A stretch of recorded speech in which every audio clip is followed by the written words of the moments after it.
You know I'm right. Nick Durst here with Joe Calabrese. Joe, our guest today, some would say when it comes to sports broadcasting, he has eagle eyes. Well, I had an eagle pun ready to go too, and you got eagles soaring from coast to coast. And now that we have video to accompany this podcast, I mean, the resemblance to his father is incredibly striking. I mean, they both look exactly alike, but we're really, really happy to have him on.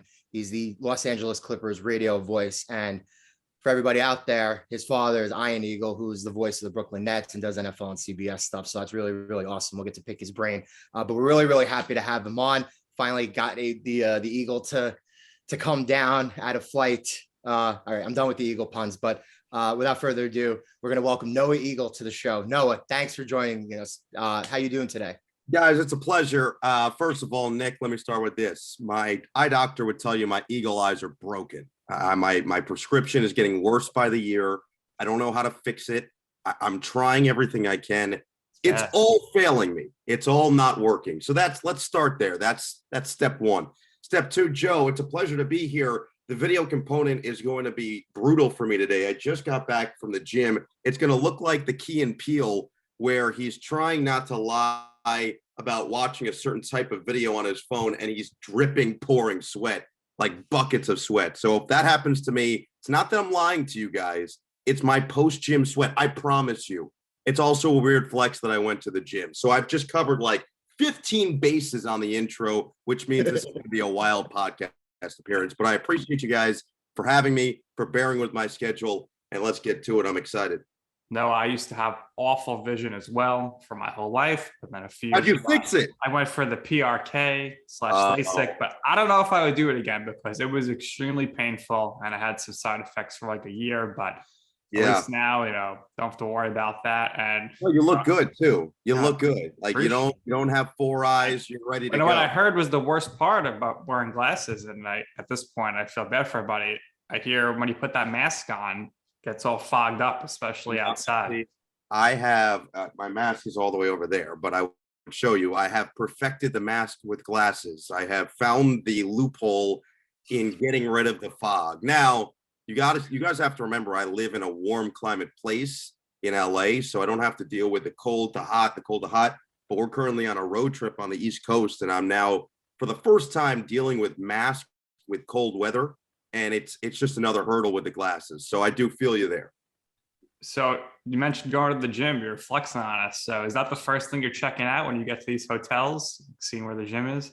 Yeah, the gym in this hotel, we're in DC right now. It's basically right next to my room. So it's one of those things where it's like Field of Dreams, where it's whispering from the sky to me, like, go to the gym. So I kind of had to go, you know what I mean?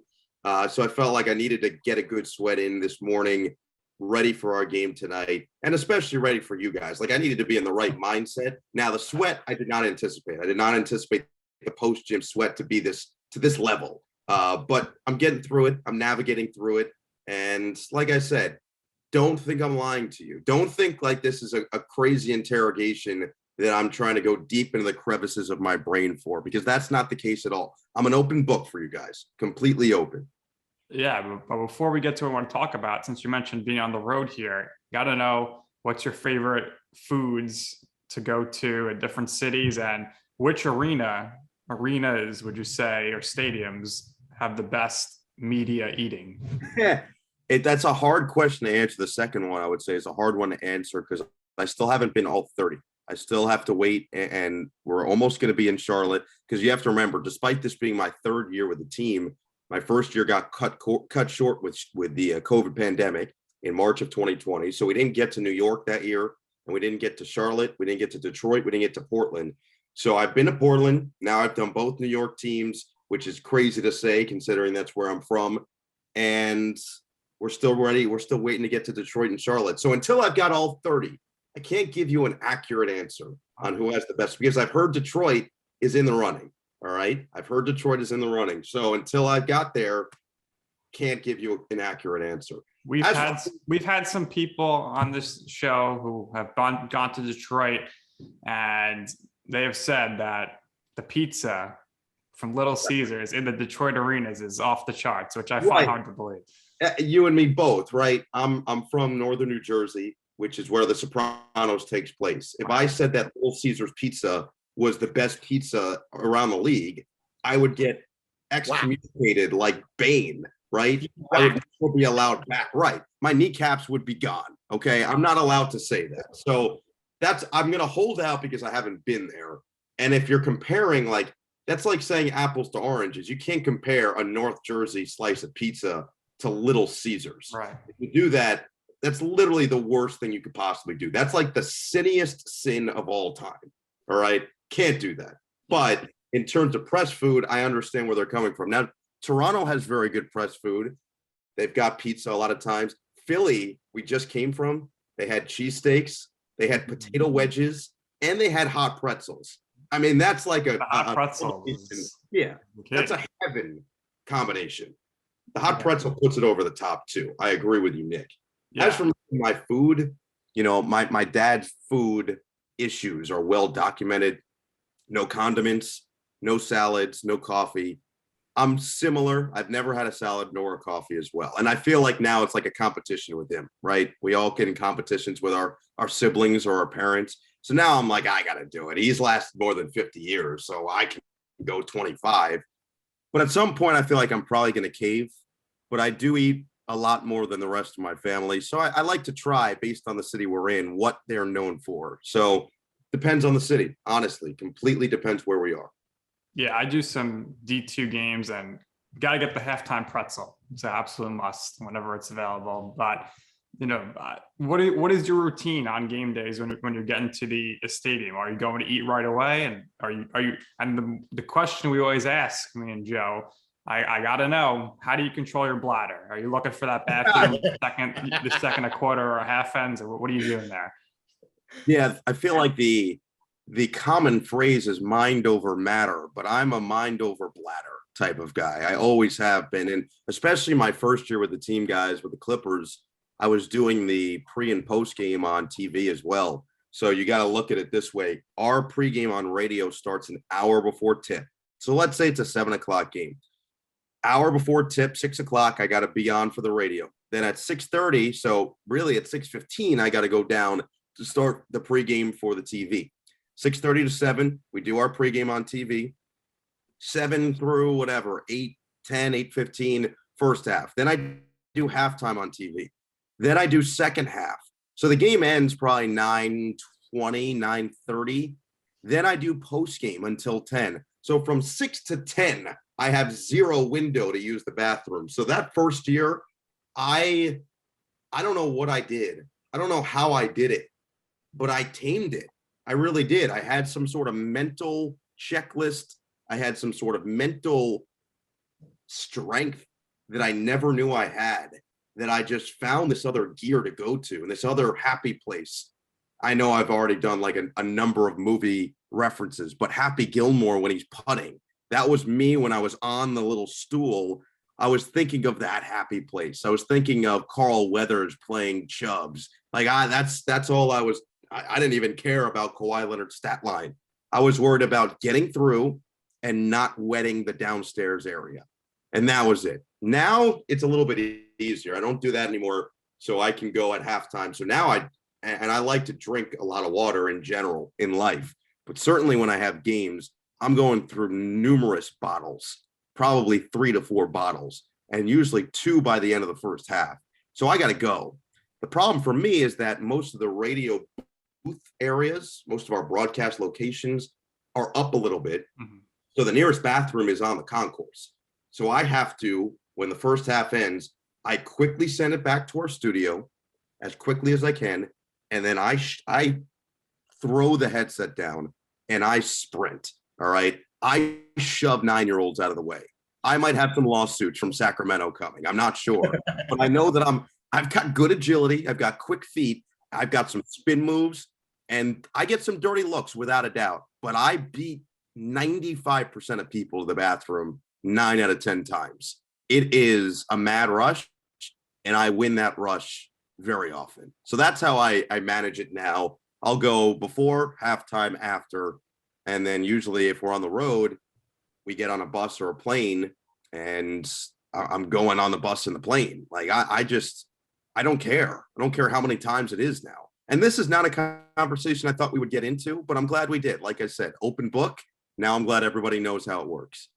You got to do what you got to do, and I like the mind over bladder, and you got to run. You got to beat everybody to the bathroom, especially when you're in the concourse, because we know those lines can certainly get out of control. Yeah, the only time where you're not getting a line at a concourse is when you're like me going to a Taylor Swift concert with my wife, and she's waiting on a huge line, and I'm like, I'm going in and out. I'm not used to this. Like, usually I wait like for hours.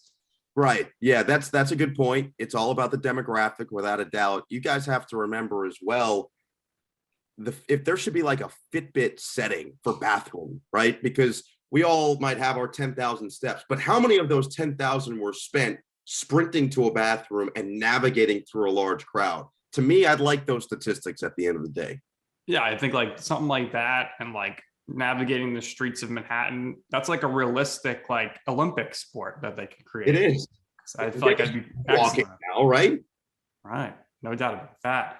So you did mention your father. So I wanted to ask you real quick, when did you first realize he didn't have a normal job? And when was the first time he took you to work with him? I mean, he took me to work with him from a pretty early age. In terms of physically being in the booth, I was probably 3 or 4 years old. I was really young. And I took a liking to it very early. There was never something that he said, oh man, I really am praying that my son loves sports. It just happened naturally. And people always ask me, when did I decide I wanted to get into it? I think it was pretty simple in the sense that I had a good relationship with my dad, and I saw he enjoyed what he did. And that's essentially answering your question of when did I realize he didn't have a normal job? I realized it when I started kind of paying attention and realizing he enjoys it. He gets up, he's excited for it every day. Whereas all you hear about from people is, oh, I got to go to work every day. Wasn't really the case with him. Sure, could he get stressed out if he had 5 games in 6 days in 5 different cities? Without a doubt. I mean, anybody would. But when he was there, when he came home in the morning, he was excited. He was smiling, talking about it. You could hear it in his voice, see it, the twinkle in his eye. And so all of those factors certainly helped in my decision making, swayed me in that direction. But I think once you get to the point where you're perceptive enough and you're old enough to actually see a TV and understand what's happening. And for me, I would see a TV and I'd point and I'd say, there's dad. And so that was the slight difference. But at the same time, I look at that and I always looked at that as it's just him going to work. It's no different than if I showed up and my dad was a doctor or my mom was a doctor. Let's just use the same example. And I showed up to the hospital and I point and I say, there's mom or dad. It's no different, right? And so I think that was kind of the mentality I grew up with. So it wasn't necessarily of his job is different. It's just he gets excited for his job. That's what always stood out to me. So Nick and I have had the privilege of having a ton of Q's people on this program with us. So I wanted to ask, was there any chance of you attending any school other than Syracuse? And we know how elite that program is up there and how much talent it has been up there and the pipeline that it produces. And all it does is produce great broadcasters everywhere. So was there any chance of you attending any other school? And when you were there, what did you do on campus in terms of internships and other stuff that, you know, allowed you to ultimately get your first job after you graduated?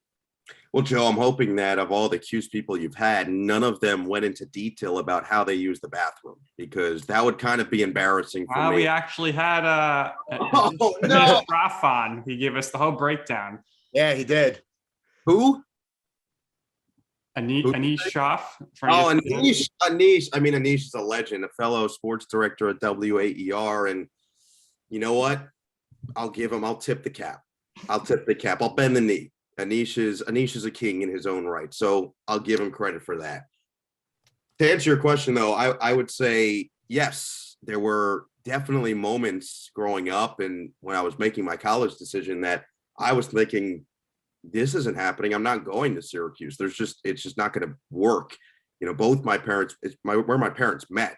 And so part of me was saying, do I really want that? Do I really want that ghost essentially following me everywhere I go and having to live up in whatever expectation there might be the second that I arrive on campus? And so I took my first visit there and I left, and I was driving home about 5 minutes into the drive back with my mom. And she said, "What'd you think?" And I didn't even hesitate. I said, "I don't think I can go here." And she was like, "Really?" I said, "Yeah." She goes, "Okay, well, we'll visit some other places." So we went to Maryland, we went to Miami, we went all the way to USC, UCLA. We visited a number of schools around the country. And then we went back for a second time at Syracuse right before my senior year of high school. And it was the first day of classes, so end of August or so. And super nice day. Sun was out, 82 degrees. Everybody was outside. People were using cameras. It was the first day of classes, and I saw, wow, they're doing real stuff. They had just built the brand new section of Newhouse 3. So there are 3 buildings in the Newhouse School. The first one has always been there. The second one was the middle one, and the third one's the newest one, essentially. And Newhouse 3, they had just built this Dick Clark studio, brand new, state-of-the-art, and it was meant for classes. And I saw that, and I said, man, none of these other schools had that. And I went back and I visited the radio station, WAER. So none of the other schools had this. And I saw the TV station for the students. I said, this is professional level. And I went back to the Carrier Dome. And then my mom said, you know what? Forget the real tour. I'm giving you my tour as a former student. I said, okay. And so she showed me all the places that students would be going. She showed me all the places that if I actually attended the school, I would probably be at. And we saw a little bit more outside campus and saw the new mall that we had never been to, which is not that new anymore over there, but is amazing. And I'm a big mall guy. I require a mall it's my happy place, right? Some people have religion. I have going into stores. I have going into Zara on a Tuesday afternoon. I don't know why. I can't explain it. Just do. All right. Clears my head. So I saw that. I said, all right, you know what? Maybe I can go here. There's a great Nordstrom rack. That's a deal sealer right there. And so same deal. My mom, 5 minutes into the ride back, she looked at me and said, what do you think? And I said, I think I got to apply early decision. And I did. And yet I got in, I went, and I'm glad you asked the second part, Joe, because to me, this is what separates Syracuse from everything else. There are some other programs that are outstanding and you can get unbelievable reps. And I'm not telling you don't go to some of these schools. Fordham, amazing. Arizona State, Northwestern. I could go down a long list of journalism. Miami and Maryland, visited both, loved both of them. I could go down a long list of journalism schools that are going to get you to a place that you're hoping to get to. And quite honestly, wherever you go, it's what you make of it. It's what you do with it. But what Syracuse has that none of these other schools do is the actual classes are outstanding. Newhouse has the reputation for a reason, and you learn everything you're going to need to know in those classes. But WAER, which is the NPR radio station, that's a professional radio station. Students run the sports department. WJPZ, otherwise known as Z89, is a student-run radio station. You get reps early there, and you can work through things, and you learn how to run things there. You learn every possible position. Citrus TV, the TV station for the students, run by the students. Unbelievable reps, opportunities. ACC Network, which had finally been established by my junior year at Syracuse. So I hit the ground running because I was an upperclassman already. I was getting opportunities on ACC Network because they were using it for students. And so you have all of these options, and those are just 4 of the many. And the best part of all of it is it's a healthy competition because you guys mentioned it. There are so many people that go with the idea of, I want to be the next Marty Glickman, Marv Albert, Bob Costas, Mike Tirico, and so on and so forth. And because there are so many people that are so motivated and they're there with the one goal in mind, you got to be at your best every day. You got to put your best foot forward no matter what you're doing. I don't care if you're putting together a 90-second piece for the radio station that might never see air, or if you're doing a practice cast, you better have your best foot forward, because you know the guy or the girl next to you is most definitely going to do so. And so that healthy competition pushes you every day to be your best. And if you're going to be your best every day, you're going to improve at a rapid rate. And by the time you're a senior, you're going to have so many of those reps behind the scenes that when you are put on the air, you're ready to go. And you've been in a professional environment. You know how to handle yourself in a professional environment.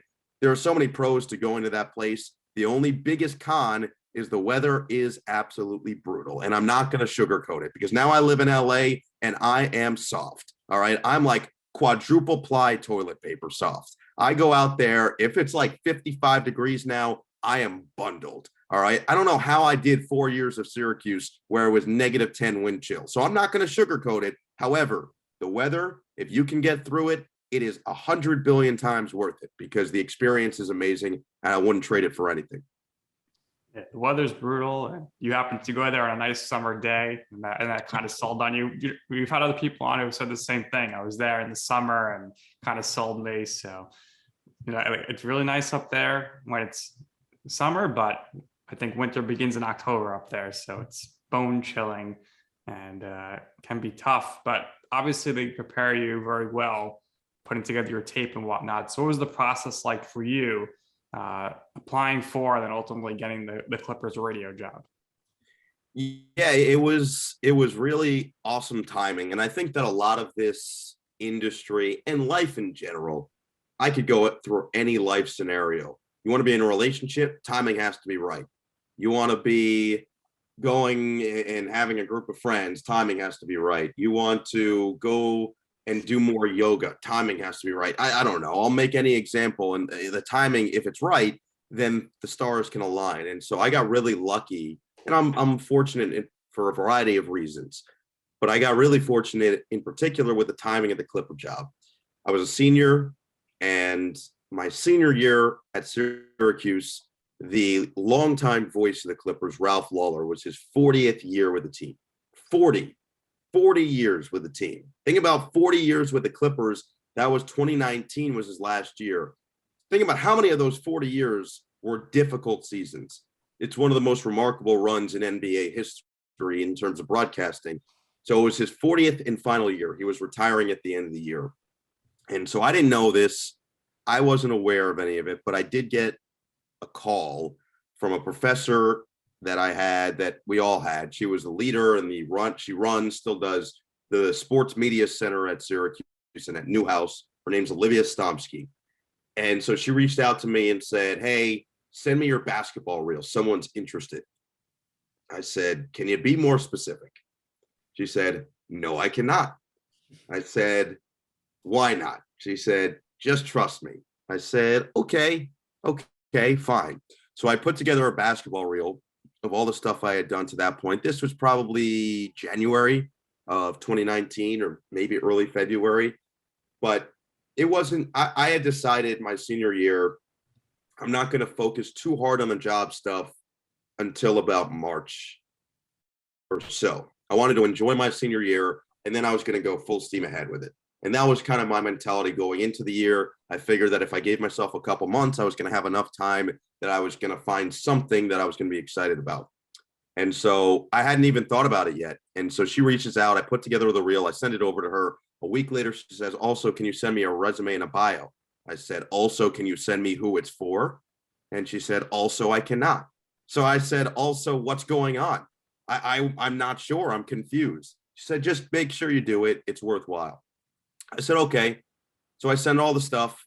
So now it's early February. I don't hear anything the rest of the month. Now it's early March. I don't hear anything. We go to the NCAA tournament, which was in Salt Lake City. We lose to Baylor in the first round, a sleeping giant now, which we didn't know at the time. But they had some of the makings of that team that won the title. And we were there. We lose. We stay because you have to book the room and your hotel, all that stuff, the flights through just in case you win. And so we watched the rest of the games. We saw Gonzaga. They were the 1 seed that year with Hachimura and Corey Kispert and Drew Timme and a number of others. Who else did they? Oh, Killian Tilly. I mean, they had a really good team. Josh Perkins, they had a really good team that year. So we got to see them, which was awesome. We got to see Kansas, who was really good that year. So it was fun. We got to watch some good basketball, fly back. And that next week, I'd been doing a radio show every Monday from a studio in downtown Syracuse. So I was driving to my radio show and I got a call on my car. It lights up. And it was an LA number I didn't have. And I wasn't going to pick up because I was getting a lot of spam calls, but it was LA and I wasn't getting a lot of LA. So I said, all right, let me give it a try and see what happens here. So I answer it and it's this big booming voice.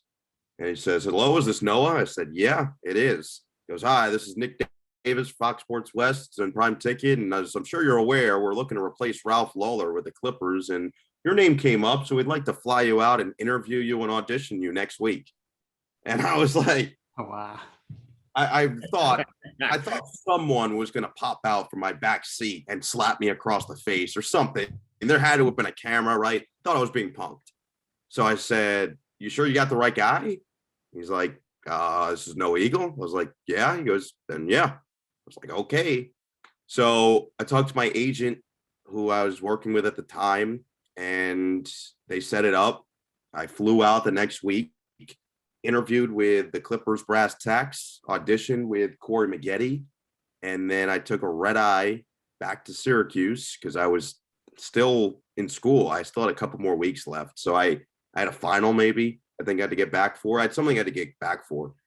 Took a red eye back, and then they reached out and I heard Steve Ballmer wants to meet you, the owner of the team in Seattle. So now in the span of 3 weeks, I've flown from Syracuse to Salt Lake City, back, Syracuse to LA, back, and now Syracuse to Seattle, back, 2 of which have included red eyes because I took another red eye back from Seattle. And it's not like there are direct flights from Syracuse. I was going through Chicago. However, Syracuse Airport is small enough that it's the same gate agent every time. And so I would walk up and he'd be like, sir, good to see you again. What's bringing you back? I'm like, I honestly don't know, man. I wish I could give you a better answer. He's just like, well, that smile of yours brightens my day. I go, you know what? I need you to follow me around and be my hype man because this is great for my confidence. So I go and I do the interview with Steve Ballmer, one-on-one, me and him, 90 minutes in a room. And we're sitting like this close to each other. We're in each other's space. And we just talk. I mean, he's everything you see him on TV, the intensity, the fan spirit that is just fully on the surface. That's just who he is. And so he was great. Honestly, he asked me a lot of questions that he genuinely wanted to know about the broadcasting industry, about what I was learning in school, stuff like that. And then he said, do you have any questions? And I said, yeah, well, what do you want out of your broadcaster? And he said, he actually didn't even hesitate. I'm not doing him justice right now. Didn't hesitate, looked me just square in the eye and said, someone who's hardcore. And I kind of said, I mean, I can do that. Like, I can be hardcore. I don't know if I can do a backflip, but I can maybe skateboard if you need. I could snowboard. I could try. So I told him at the end when I walked out, if you give me the job, the Clippers will be my life. I'll make them my life. And he said, okay, good to know. So I was interviewing and auditioning, by the way, for the TV job in all of this, which was the craziest part of all of it because Ralph was retiring. So they were filling that. And so I flew back to Syracuse, finished school, and I looked at the whole experience as, hey, whatever happens, happens. This is awesome. This was an amazing experience. If it doesn't work out, great. I just got great experience now moving forward that I can use for the next time that this arises. And I have an opportunity to do this. And so I finish up, I graduate. I fly to Chicago, actually, right after graduation. So I saw my gate agent one more time. He was pumped. And there was some NBA stuff going on over there that I was a part of, which was great. I flew back to Syracuse, packed my stuff up, moved back to New Jersey, back into my parents' house. And 2 or so days later, I got a call, LA number from the team president saying that they're moving the radio guy up and they would love for me to take the radio position. Take the weekend, they said. I thought within 2 seconds, I'm like, okay, yeah. Thank God I didn't cut her off because that would have been tough. It would have been a tough look. But I kept my cool. She said, take the weekend. I said, great. Called her back Sunday night, said, I'm in. I'll move to LA. And a couple months later, I did just that. But it's been amazing. I haven't looked back since, and it's been awesome to be a part of this team. That was an incredible story. Now let's see if you could top it. Need to know, how did the Nickelodeon NFL experience come about, and also how the Olympic experience came about and what that was like for you calling games off a TV monitor? So they're somewhat connected. I haven't told the Olympic story fully yet. I'll start with that because it all kind of, I'll go in chronological order. Let's put it that way. So when I was out in LA my first year, and this is only a couple weeks into my first season with the Clippers. So this is pre-pandemic. This is November 2019. My agent reaches out and says, hey, there's this woman who works for NBC and she's going to be out in LA. And I think you should talk to her because the Olympics are coming up and you never know, right? You just never know if that might be an option. I said, okay, I'm happy to meet anybody. I'm a personable guy. I like to talk to people. So I don't care if it has something to do with my career or just in general. I'm happy to learn about people, meet more people, add them to my circle, whatever it is the case. And so he said, okay, you're going to meet her in Hollywood where she's staying and just talk. I said, okay, great. So I had gotten from this restaurant the night before that looked a little shady, right? Looked a little shady, but I was like, I'm good. I'm young. I drink a lot of water. I'm healthy. I'm all right. So I go through with it. Bad decision. All right. I wake up like 3 a.m. I am not okay. I'll get fairly graphic here. I'm re-seeing all of that food. I am seeing it all again. Okay. And I know I have this important meeting the next morning. It's at like 10:30 in the morning. I'm like, okay, maybe I'll just get it out of my system and I'll be good. So I go back to sleep. I wake up again. I said, all right, let me get some more out. Let me shower. And I felt okay. I was like, okay, good. I get dressed. I go. I get more out on the way. I was literally stopped at a red light, opened my car door out the side. Okay. I am not doing well, but I'm gonna power through. I'm gonna make this work. So I get there and we stayed in the lobby just talking. It's going really well for the first 20 minutes. I am nailing this thing. I'm crushing it. I'm, being personable, cracking jokes. I look good. I feel good. And about 20 minutes in, I feel it starting to hit. So I say, hey, can you just excuse me? I'm going to go to the bathroom. She said, yeah, no problem. I go to the bathroom and I can't do it. And so now I'm like, okay, what do I do? So I get back there. I am dripping sweat. Like I just hit the gym. I'm dripping sweat. And she's just like, oh, okay. We keep talking. I go, actually, like 5 minutes now. I go, actually, can you excuse me one more time? She goes, are you okay? I'm like, I'm not. No, I think I have food poisoning. She goes, oh no. I'm like, it is what it is, but I got to go right now. She goes, just go do what you got to do. So I go, I come back. I'm fine now. And she's like, you should go. I got really lucky. She goes, this happens to me all the time. Please do what you have to do. We'll talk more a different time. It was honestly a pleasure. And I'm very impressed that you made it to this meeting. I said, I'll be honest. I remember about half of what you said. I blacked out midway through. She goes, I don't blame you. Go get some Gatorade. Go. So she was super understanding. So that was my I'm thinking all right, I just threw up my chance at the Olympics. That's not happening, right? There's no way. It's gone with the toilet. It's out of there.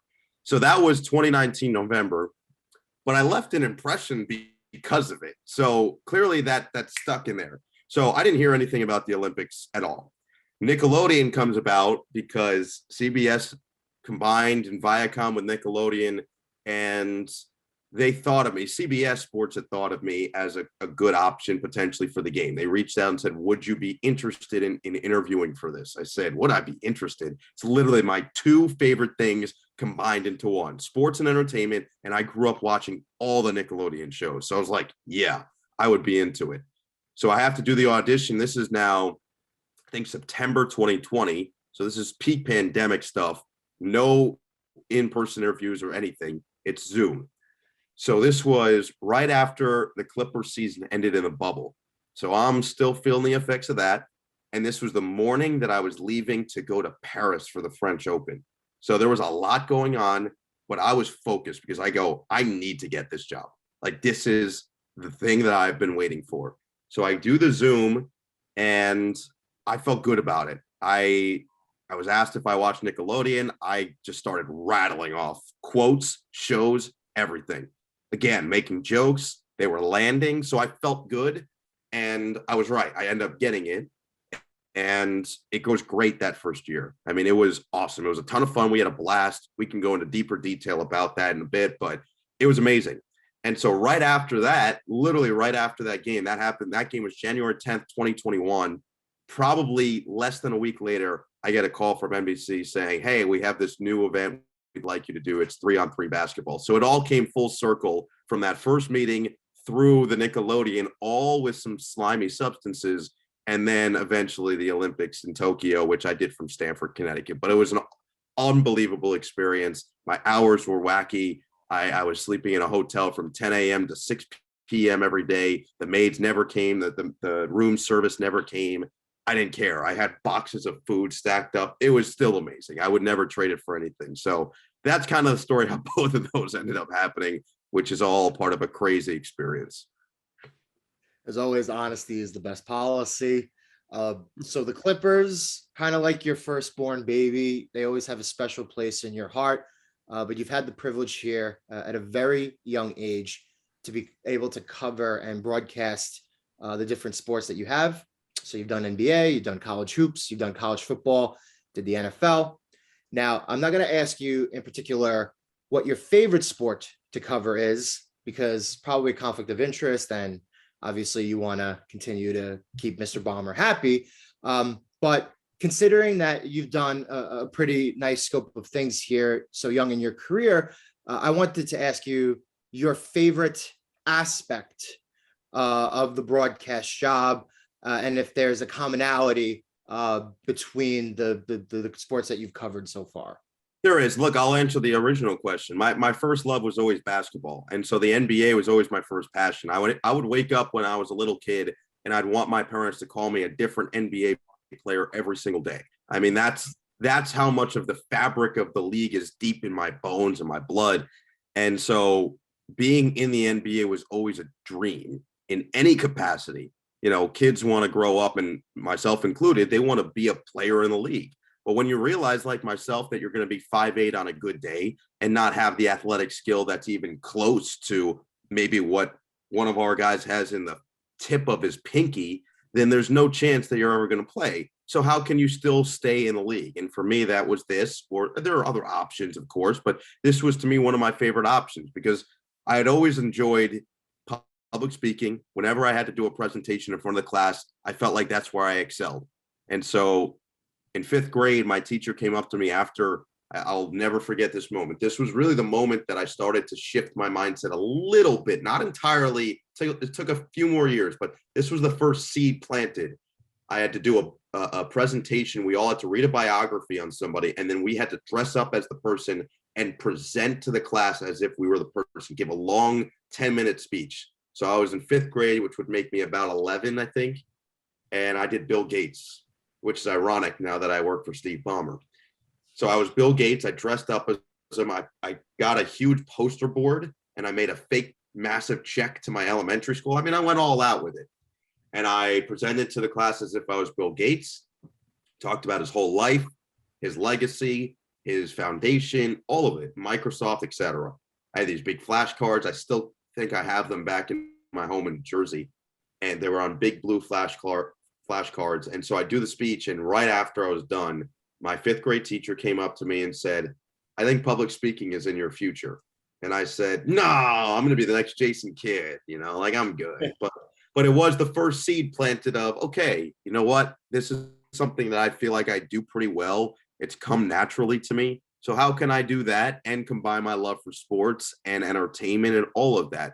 And so it leads me to the answer of your actual question of what part of broadcasting has stuck out to me, what part of broadcasting, and this is true with all the sports that I do and all the events that I do, it's being there, it's being in the environment. And so my first regular season Clipper game, the first regular season Clipper game I did was Clippers-Lakers, literally the summer that the Clippers acquired Paul George and Kawhi Leonard, and the Lakers got Anthony Davis.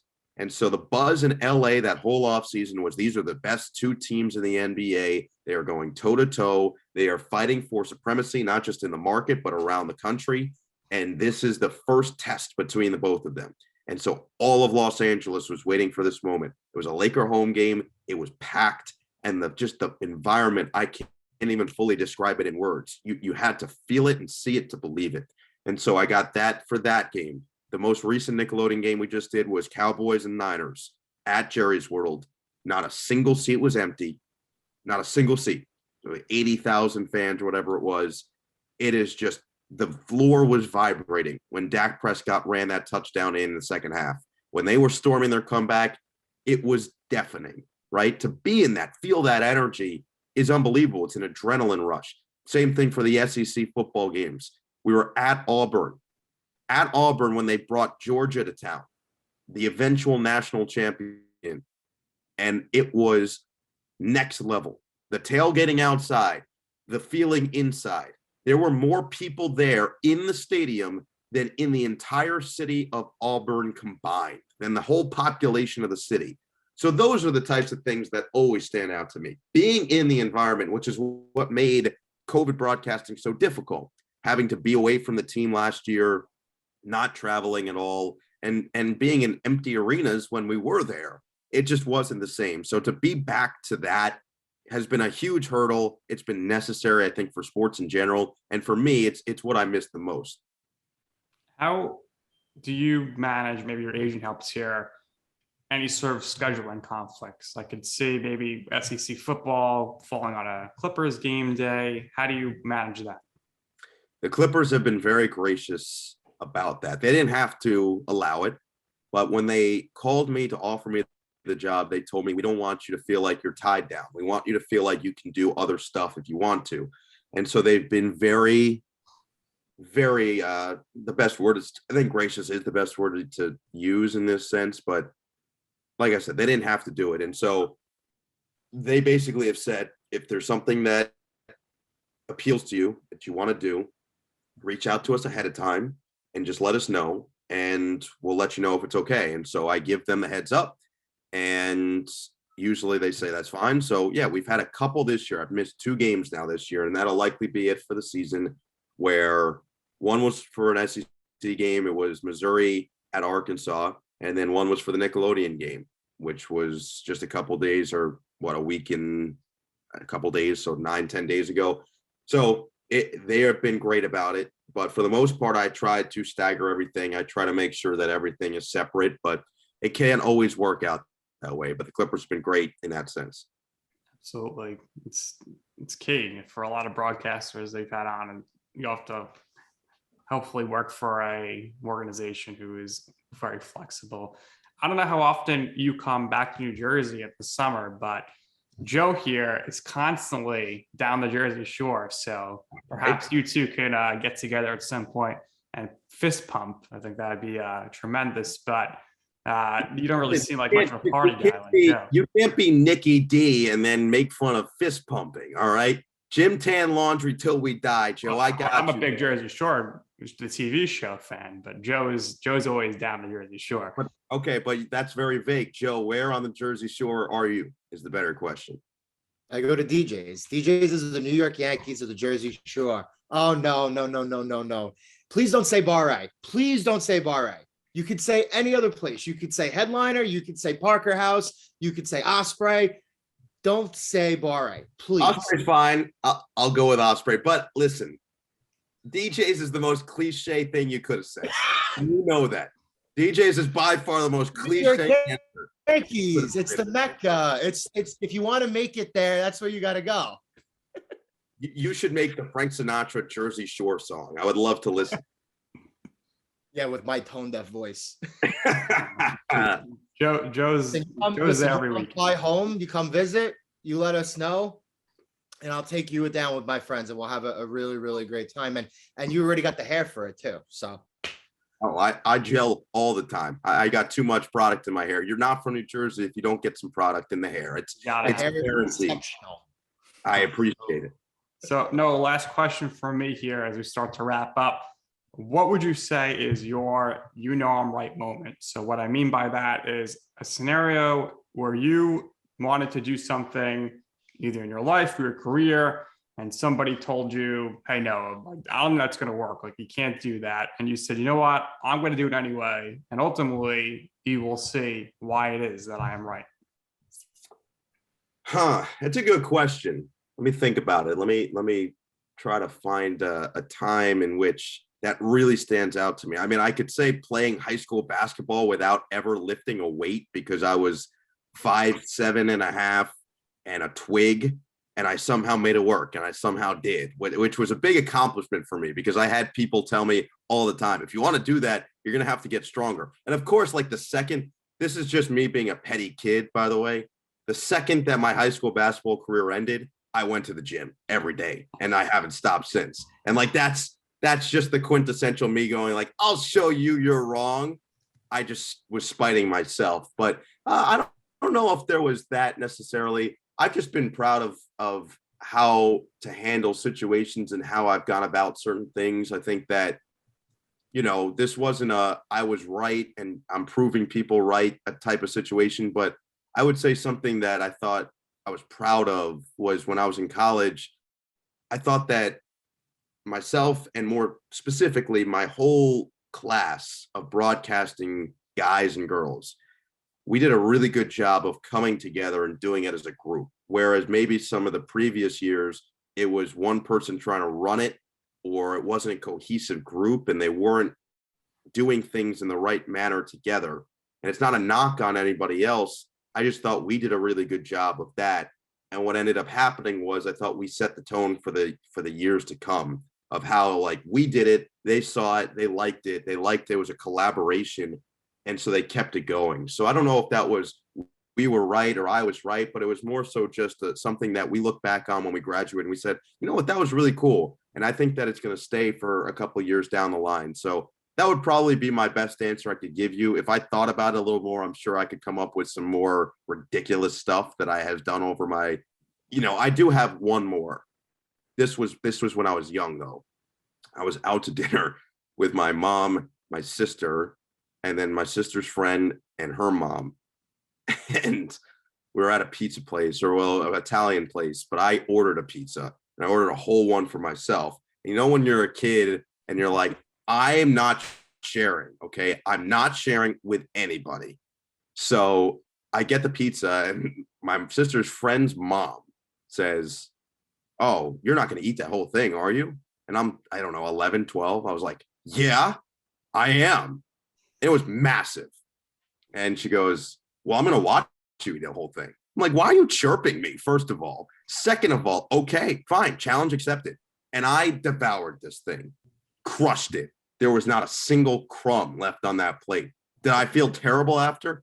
Absolutely. But did I conquer? 100%. So that was I told you so moment for me that I'll never forget, because I was a growing boy who deserved to eat his own pizza. Can't tell me anything different. That's a good one. Luckily, no food poisoning there, but I mean, that's one of the best answers you've gotten, Jeff.